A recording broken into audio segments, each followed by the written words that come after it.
आज Doubtnut app download करें। Doubtnut पर अपने सभी गणित, रसायन विज्ञान, भौतिक विज्ञान और जीव विज्ञान के डाउट्स का करो सफाया। बस प्रश्न की फोटो खींचो, एक ही प्रश्न को क्रॉप करो और तुरंत वीडियो सोल्यूशन पाओ। अभी डाउनलोड करें। तो प्रश्न दिया हुआ है कि एक वस्तु 15 सेंटीमीटर वक्र त्रिज्या के अवतल दर्पण के सामने 10 सेंटीमीटर दूरी पर स्थित है। तो प्रतिबिंब की स्थिति, प्रकृति तथा आवर्धन ज्ञात करिए। तो हमें ज्ञात करना है प्रतिबिंब की स्थिति, प्रकृति और उसका आवर्धन। जबकि हमें क्या दिया हुआ है कि जो वस्तु है वो 15 सेंटीमीटर वक्र त्रिज्या के, ठीक है। तो जो इसकी ये है वक्र त्रिज्या, तो ध्रुव से मतलब किसी दर्पण के ध्रुव से केंद्र तक की दूरी कहलाती है वक्रता त्रिज्या, ठीक है। तो जो ये दूरी है ये कितनी है? ये दूरी है 15 सेंटीमीटर, ठीक है। और कह रहा है कि इस अवतल दर्पण के सामने 10 सेंटीमीटर की दूरी पर प्रतिबिंब वस्तु हमारी स्थित है। तो यहाँ कहीं पर हमारी वस्तु होगी और जो ये वस्तु से दर्पण के ध्रुव की दूरी है वो कितनी है? 10 सेंटीमीटर, ठीक है। तो प्रश्न कह रहा है कि प्रतिबिंब की स्थिति, प्रकृति और आवर्धन ज्ञात करो। तो देखो पहले तो हम ज्ञात करेंगे अवतल दर्पण की फोकस दूरी। देखो हमें क्या दिया हुआ है, हमें अवतल दर्पण के लिए वक्रता त्रिज्या का मान दिया हुआ है।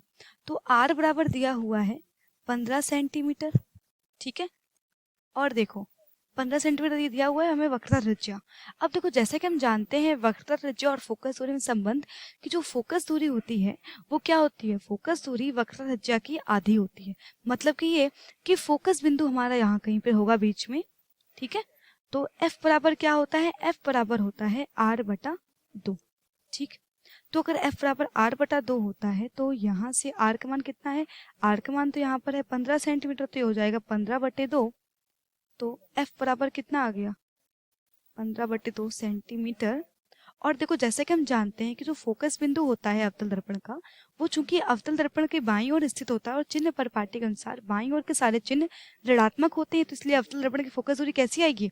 ऋणात्मक होगी, ठीक है। तो F बराबर -15/2 सेंटीमीटर, ठीक है। तो ये तो हमने याद क्या किया? तो हमने केवल फोकस दूरी ज्ञात करी है। अब देखो हमने दर्पण की फोकस दूरी तो ज्ञात कर ली है, तो अब हमें ज्ञात क्या करना पड़ेगा? हमें ज्ञात करना पड़ेगा v का मान। केवल तभी हम ज्ञात कर सकते हैं प्रतिबिंब की स्थिति। भाई हमें प्रतिबिंब की स्थिति मतलब क्या है कि प्रतिबिंब की दूरी में ज्ञात करनी पड़ेगी, और प्रतिबिंब दूरी क्या होती है? v होती है। तो वो हम कैसे ज्ञात करेंगे? तो ये हम ज्ञात करेंगे दर्पण के सूत्र से, ठीक है। क्योंकि देखो हमें ये ज्ञात है कि वस्तु कहाँ पर रखी है? अवतल दर्पण के सामने 10 सेंटीमीटर की दूरी पर रखी है। तो हमें u का मान भी ज्ञात है, f का मान हमने ज्ञात कर लिया। तो u का मान कितना है? तो u का मान है हमारा 10 सेंटीमीटर। चूंकि जो वस्तु है वो दर्पण के बाईं ओर रखी है, इसलिए u का मान कैसा होगा? ऋणात्मक होगा। तो अब हम यहाँ पे लगाएंगे दर्पण का सूत्र, ठीक है।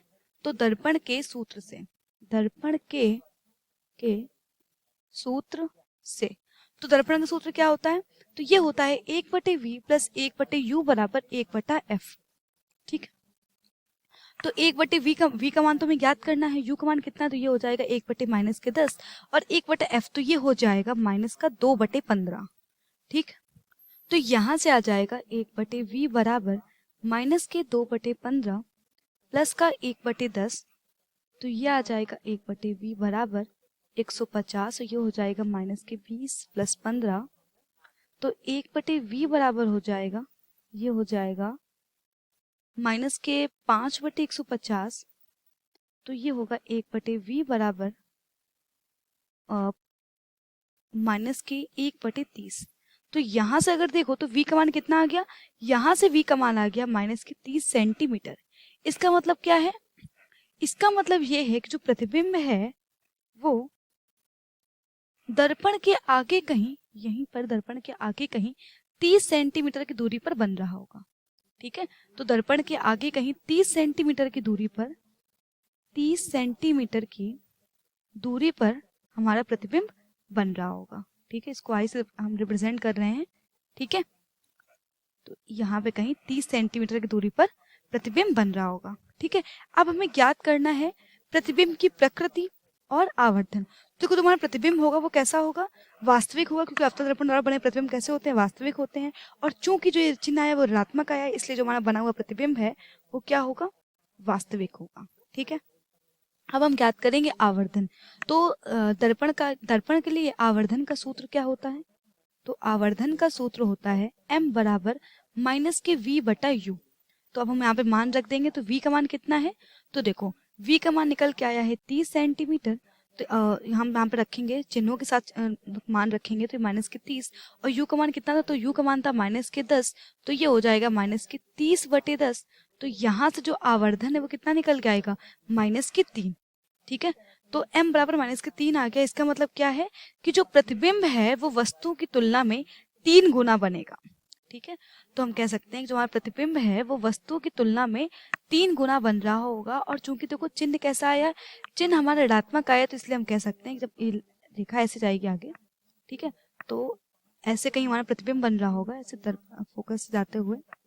ठीक है, इस प्रकार कहीं, तो इस प्रकार कहीं बन रहा हमारा आवर्धित जो है 3 गुना आवर्धित प्रतिबिंब बन रहा होगा। ठीक है, तो आई होप अब आपको समझ में आ गया होगा कि प्रतिबिंब कैसा बन रहा होगा। ठीक है, तो प्रतिबिंब 3 गुना आवर्धित, ठीक है, और 30 सेंटीमीटर की दूरी पर दर्पण के आगे 30 सेंटीमीटर की दूरी पर 3 गुना आवर्धित तथा हम कह सकते हैं कि वास्तविक बन रहा होगा। ठीक है, तो इस प्रकार हमने प्रतिबिंब की प्रकृति, प्रतिबिंब की का आवर्धन और प्रतिबिंब की स्थिति ज्ञात कर ली है। तो ये हमसे प्रश्न पूछा गया था, तो यही हमारे प्रश्न का उत्तर है। धन्यवाद। कक्षा 6वीं से 12वीं से लेकर नीट, IIT, JEE वो एडवांस के लेवल तक 1 करोड़ से ज्यादा छात्रों का भरोसा। आज ही डाउनलोड करें डाउटनेट ऐप या व्हाट्सएप करें अपने सारे डाउट्स 8400 400 400 पर।